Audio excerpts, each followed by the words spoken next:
Et si nous avions fait fausse route depuis 60 ans? Et si donner toujours plus de place à l'État pour diriger nos vies n'était pas une bonne idée? Et si les citoyens étaient des adultes libres et responsables et non des adolescents attardés, ayant besoin d'un État maman pour les moucher et d'un État papa pour les gronder?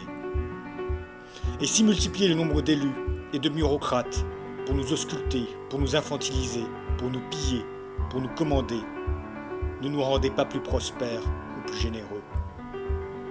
Et si nous étions assez grands pour décider nous-mêmes ce que nous pouvons boire ou fumer, assez grands pour décider nous-mêmes comment vivre ou comment partager, assez grands pour décider nous-mêmes avec qui travailler ou échanger, assez grands pour décider nous-mêmes quoi dire et quoi penser?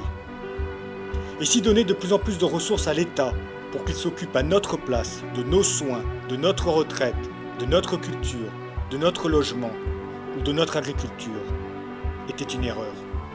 Et si les travailleurs n'avaient pas besoin d'une oligarchie syndicale subventionnée pour vivre mieux, mais simplement avaient besoin de disposer de l'intégralité du fruit de leur travail pour choisir eux-mêmes leur retraite ou leurs soins? Et si davantage d'État n'aidait pas les pauvres, mais aidait l'État? Et si la solidarité était beaucoup plus efficace et juste dans des associations libres que dans des monopoles d'État obligatoires? Et si l'entraide et la fraternité ne pouvaient exister que dans la liberté et non dans des promesses électorales? Et si le meilleur remède à la pauvreté ou au chômage n'était pas dans plus de redistribution, mais dans plus de prospérité?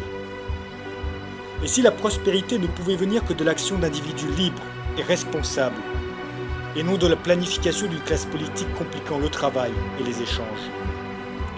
Et si cette crise n'était pas une crise du capitalisme libéral, mais une crise du capitalisme de copinage, conséquence mécanique de l'interventionnisme d'État? Et si les grandes banques n'étaient justement pas des entreprises privées, soumises aux règles du marché libre, mais des cartels soutenus sans limite par l'État et la Banque centrale?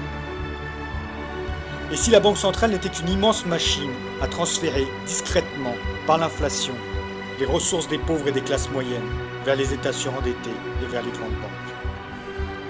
Et si l'argent des subventions et des relances ne tombait pas du ciel, mais venait de notre poche et serait mieux utilisé par nous-mêmes pour consommer ou investir? Et si le vrai libéralisme n'était pas combattu parce qu'il est injuste ou inefficace, mais parce qu'il est la seule menace pour ceux qui instrumentalisent l'État à leur profit? Et si le collectivisme, même emballé dans des jolis mots de solidarité ou de fraternité, restait une idéologie de soumission, de gaspillage ou de pillage légal? Et si en sacrifiant notre liberté et notre propriété au profit de l'État, nous n'avions rien gagné en sécurité ou en fraternité? Et si la liberté individuelle, la responsabilité individuelle et la propriété individuelle, sous le règne du droit, étaient la source de notre prospérité et le socle d'une société harmonieuse? Et si nous avions fait fausse route depuis 60 ans en négligeant chaque jour davantage ces principes fondamentaux? Et si nous avions fait fausse route depuis 60 ans?